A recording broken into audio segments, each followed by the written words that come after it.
But these are some people upset with something you said. Yes.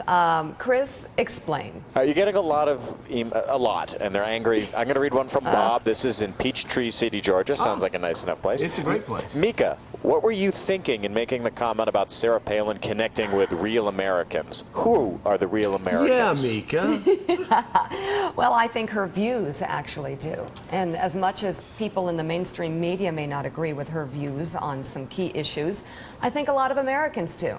And I remember traveling the country as a CBS correspondent and meeting these Americans. Many of them agree with her. And so what they thought they found in the beginning, and a lot has happened since the beginning, was someone who could really represent their views. Yeah, on life. Other than pro-life, do you think Americans even know her views other than pro-life? I think the ones who were curious, and I think there are a lot of curious Americans out there who want to know what their potential leaders stand for, found her exciting, found her representative of their conservative views.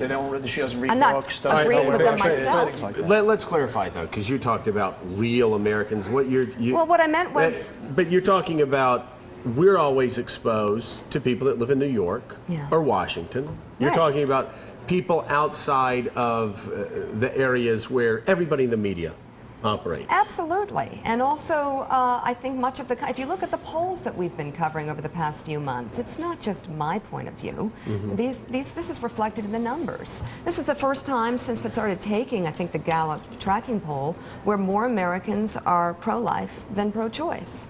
You know, it's That is- also, I'm sorry. Sarah Palin used the term "real America." She talked about pro-American areas. I think that's why people are I'm upset by what sorry you if you said. don't like the term "real but to be America." clear, you're talking about people like us, frankly, people Yeah. in the press who are a little insulated from the real world. There are plenty of real Americans in New York City. And by the way,